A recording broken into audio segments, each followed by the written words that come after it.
So Ilya, we are at the Levitov Chess Week here, and it's the first time I'm meeting you. But I've seen so much of what you have done, read a lot of the articles about you.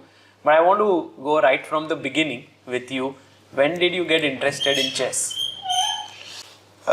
First of all, thanks for the nice words and welcome here. And I can say the same thing about your channel. So this is fantastic work you are doing, and it also goes along with all the success of Indian chess lately. So it's a very nice thing to watch in chess in general, that something good is happening. So very, very good job. We are very proud of you all. Thank you. And it was 20 years ago. I played as a child, as a normal Soviet Russian child. So my father taught me the moves, but nothing more than that. And then I remember I was bored during summer or something, and I found a book called Chess at home. Okay. So I started reading it, then got a little bit interested what is going on here, and I found myself a coach without any intentions, just to learn the game, to learn how to play. And this coach turned out to be a very good coach. It was a coach of Yuri Dohoyan, who was the coach of Kasparov. So it was the grandfather of Kasparov, chess-wise. What was his name? Do you remember? Sergei Kishnev, of course. I'm still friends with him. Okay. Yeah. So he was not the coach, but I would say the manager of Jan Nepomniachtchi in the last World Championship match. So they are friends. They work together. So he's a very well-known person in Russian chess circles, let's say. And he's a grandmaster himself, and he was working with some of Russian chess players back in the 90s, like Evgeny Bareev, Konstantin Aseev. So this was my coach. Wow. Yeah, and we started learning chess, and I got very excited. I liked it a lot, the game itself. Then he was friends with Bareev, with some other people, so I found out about Bareev, then found out about other people, and get acquainted with them, and this is how it all started. And very rapidly it turned into something very important. But when you were at your peak of strength, what would your rating be like when you were playing well? I don't know, not high. I'm not.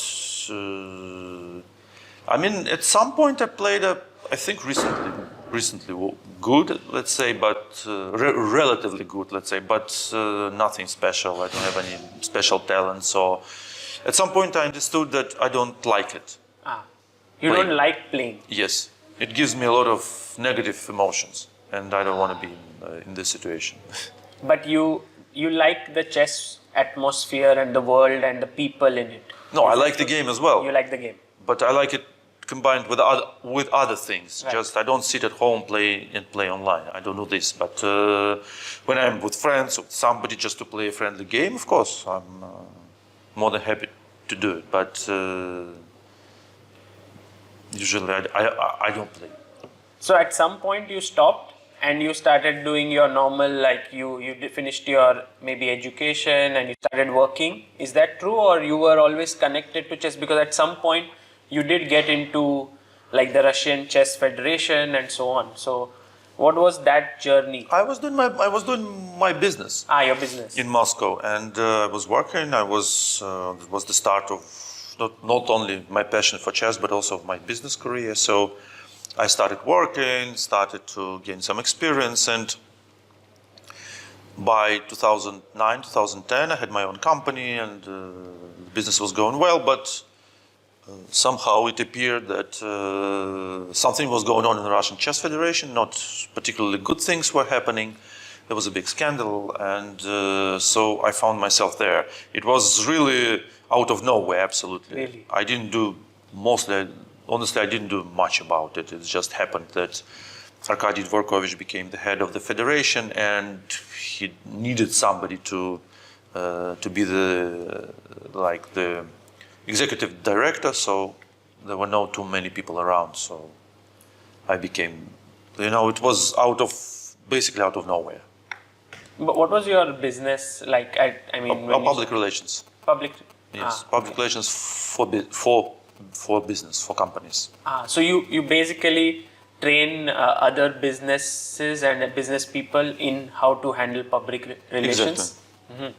And when you became the sort of Russian Chess Federation chairman, right? At some point, you Executive director. executive director. That must have been quite a big role because Russian Chess Federation is huge. There are so many amazing players here, so many events happening. It must have been quite a big role, right? I wouldn't say it's particularly big, but it's of course people respect chess. Chess is very respectable in Russia still. Yes. And with young successes, it's also started to grow in lately. When I was the head of the federation, yeah, it was an interesting job, interesting times, and I was doing my job, my business, and also was working in the federation. So it was tough, but it was very interesting. But I read through some of the interviews back in 2011, 12 that you had done. And I think one of the things which you were very much interested in is how to increase the popularity of chess, how to get more people Yeah. to watch chess. Was that a very close to your heart subject at Yes. that point? Yes, exactly. And were you able to achieve that? No, no, but for for many different reasons, let's say.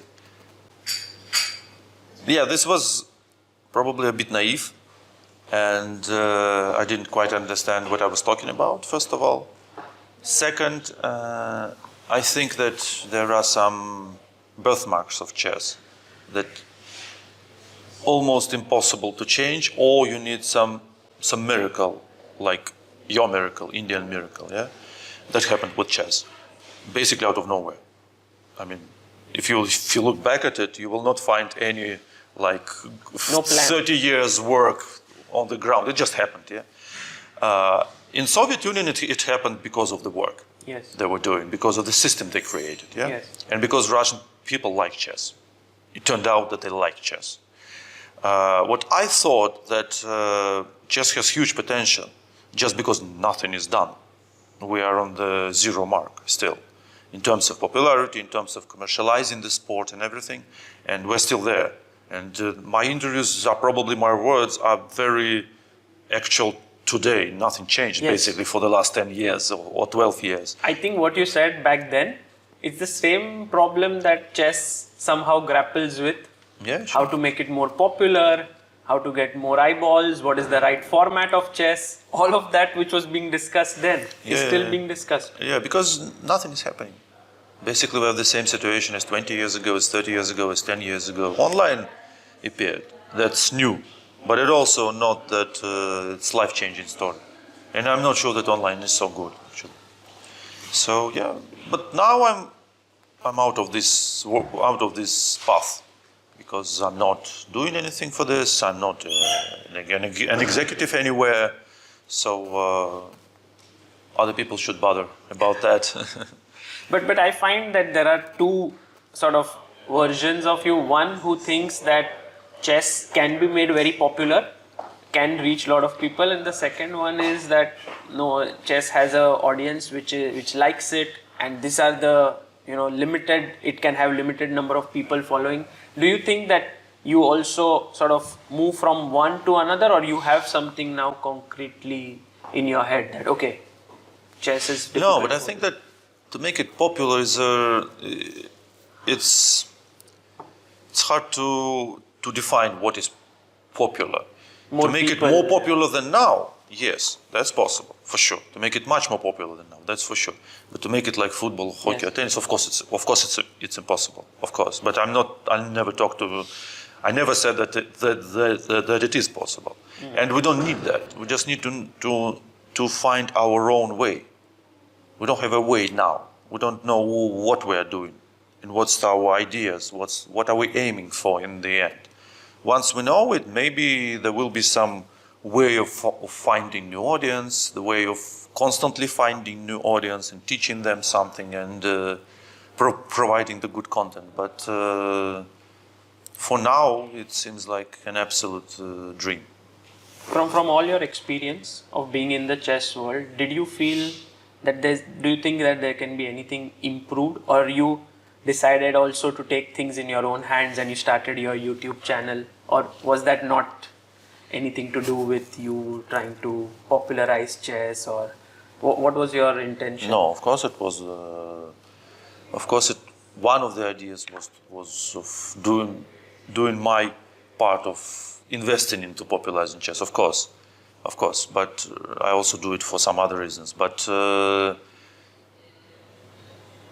now I'm calm about it. Because before that I was amazed. How could you not do this? I mean, it's so obvious that we have so much potential and we're still on the zero. We can get some money. We can get some projects. It could be done. It's not that it's something new that you need to invent a way. There is a way of popularizing sports and activities like chess. It's not a big issue actually. It's just you need to find money, to find the right people to work with you and go on.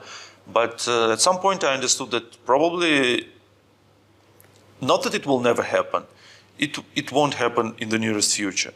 And I'm not in the position to talk about it, basically, to do something about it. So I do what I want to do, I do what I like to do, and I do what I think I can do well. So these are the things I'm doing. Because in 2012, you kind of made this World Championship match happen, right? Between Anand and Gelfand inside a museum. Yes. And that was a very new concept. You spoke about how museums are not being visited by many people, and by bringing chess in museums, both kind of get synergized, more people can come there. It was a very nice sort of a thought. But it was my idea. Yes. It wasn't my idea. It was my idea. It was the idea of the head of the Russian Chess Federation, the current head of the Russian Chess Federation, Andrei Filatov. And they made, after that, we made a tournament in Louvre and the Russian Museum in St. Petersburg. And after we left the federation, they made like 20 tournaments in museums. So it was their idea. Okay. Yeah. And when you started your YouTube channel, one thing which I have just been blown about is the quality of content. It's like you invested so much into the production, into the top players who are there, and I mean, anyone who watches it, it's in Russian, but it's gold mine there. You know, you get into the heads of Kasparov, Kramnik. There's also with Anand, Gelfand. Was that your intention, or that you wanted to sort of bring forth the top players approach? Yes, that was my idea. Yes, that people should see their heroes and maybe get acquainted with them. Maybe see the chess world not only from the game point of view, but also from the people's point of view, from their heroes. And also, I spent many years with them, talking, walking, dining, and everything. And I thought that they deserve this. They deserve this, to have a voice. Not only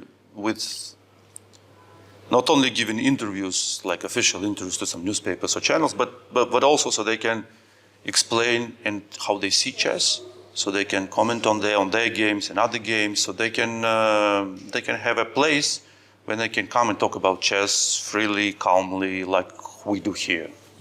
So that was my idea.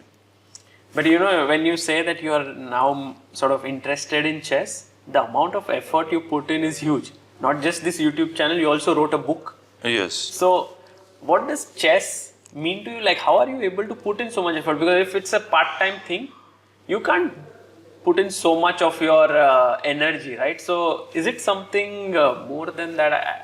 It's very difficult to understand. No, but the book was 2006, right? Yes, something like that. So it was a long time ago. Still, to write a book always takes effort. It is. Yes, it is. Yes, I don't remember quite correctly, but it is. It took us a lot of time with Evgeny. Yes. I don't know. Maybe I'm surrounded by very good people, I think. Lately, I've been thinking that I work with very good people who are ready to do a lot of things and do it right. No, I think it's just out of love. When you love something, you do it easily. Also, when you interview, like I was listening to an interview with Vishy yesterday, genuinely interested. You know, the questions which you are asking stemmed from a chess lover or a chess fan. Yes. It cannot be someone who just wants to do it. No. I'm still. I'm still. When I see that they are open, I'm still very excited to talk to them, because these are the people that I admire a lot. I know what it is to be a world champion. I know the efforts. I know the talent. I know the life that they've been leading to achieve this. And when I see Vishy, when I see him talking, I understand that this is the guy who played Kasparov in '95, won the world champion in 2000, then won in 2007, 2008, then lost to Magnus, then won the candidates again. So I understand the amount of work, the amount of effort, the amount of talent, the amount of dedication, and I think that they're so well deserved their success that it's kind of I feel like I'm obliged to present them to the world, and then they can have their own relationship. Mm-hmm. With your YouTube channel, which one would you call your favorite series out of them? I mean, there's so many, but which one did you enjoy the most? You probably expect Kasparov, but it's not. Really? No. Because I think that for me and for many of our viewers, what Kramnik does, commentating on the games, is something unique. I think he's the best in the field, because when you watch chess with him, it seems so easy. Yes. Everything is so clear. I mean, sometimes you start thinking, maybe I can do it like this. I mean, what's the problem? Yeah, Why am I not playing like him? What's the issue? Once he was commentating with me, and I had the engine on, and every move he was suggesting was top move of the engine. Yes, that's true. I've done this experiment as well. Every move was somewhere close to the top. Yes, that's the level. But but with Kasparov it's a bit different. It's hard work, basically, because you have to sit against him for 5 hours, which is not easy. He's mentally very strong, and his energy is a bit strong, I'd say. But this I'm doing kind of like work. Yes. Yeah, I need to do that. I need to finish that, and it will be finished. Let's go. That's how I'm motivated. But with Kasparov, it's something very unique for me, of course. Is there something that you wish to do next that you have on your mind? Every day I have new idea. Yes. Every day, some new format, some new games analysis. Every day I have new ideas. So now we are trying to do, because the thing that we've done a lot of educational videos, but they are mostly for professionals, like Karakan in 11 episodes, 20 hours overall. So it's for somebody who plays chess regularly as a profession. But I want to do like an opening in an hour, French in an hour, when you get not the whole opening, but some concrete ideas, how to play, where to play, maybe 2 or 3 variations, something like this, that amateurs can watch and get better.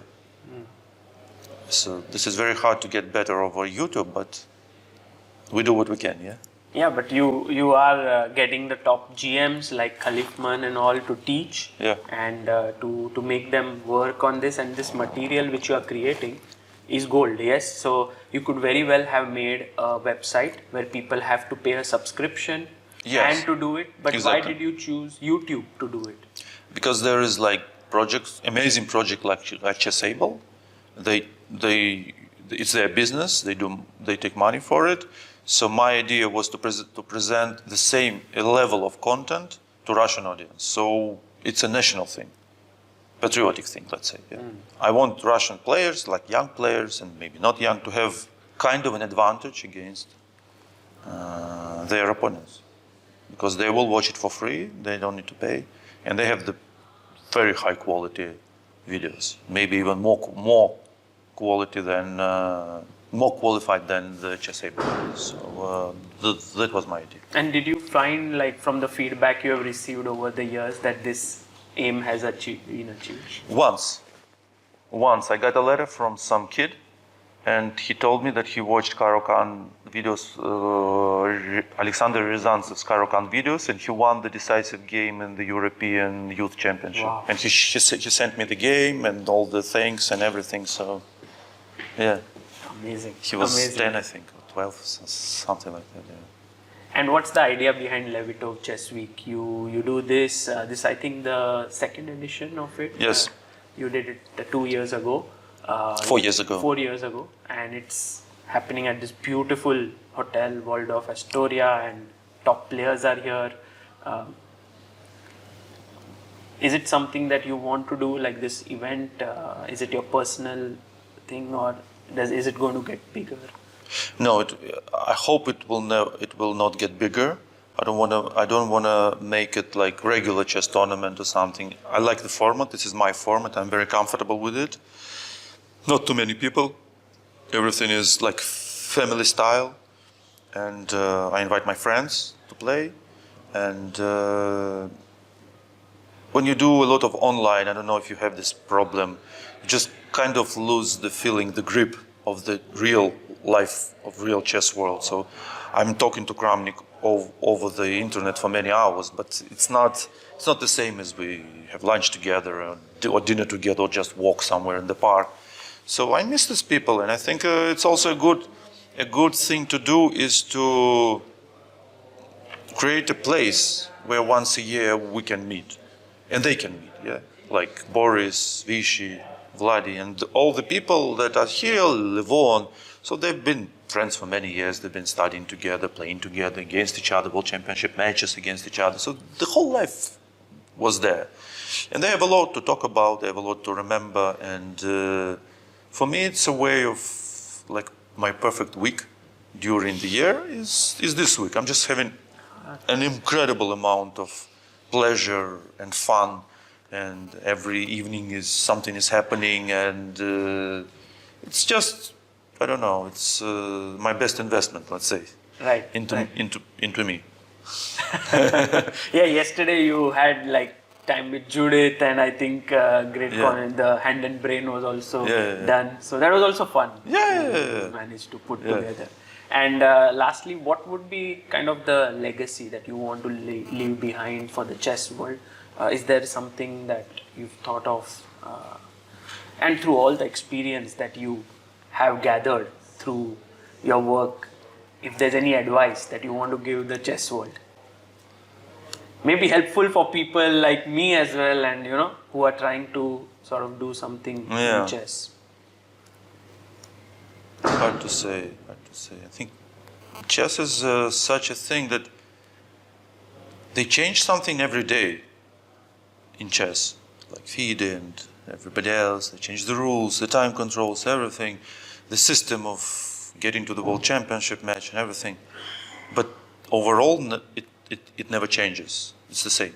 As I came to chess, and now it's basically the same. Honestly, nothing changed. So it's a very stable, static, and very inside world. The chess world, people in chess world, they look inside. They don't look outside. So when there's a person who looks outside, and like you, and you are very motivated, you love it, you need to probably have courage to continue at some point, because the whole world around you will look inside. Oh, let's do it quickly. Let's do it. Now a lot of people appeared, like Nakamura, like yourself, like Levi Roisman, other people, who are getting out and getting a big audience, and this is probably what is crucial for chess, is people like you. Because we cannot commercialize chess or do something good for chess in terms of publicity, advertising in 5 minutes. We need some time, we need some steps. And the first step is to get out of the cage. And what you're doing, what I'm hoping I'm doing in a small part, is getting out of the cage to the world, that we exist. First you need to tell that we exist and we try to do something. So now I think the message got out that we exist. Now somebody needs to start doing something. That's not our job, but it will be very helpful if somebody does. And that somebody would be? some of the guests of the tournament. Let's say. Well, Ilya, thank you for you your very time. much. Thank and you. it was a pleasure talking to you. Thank you very much.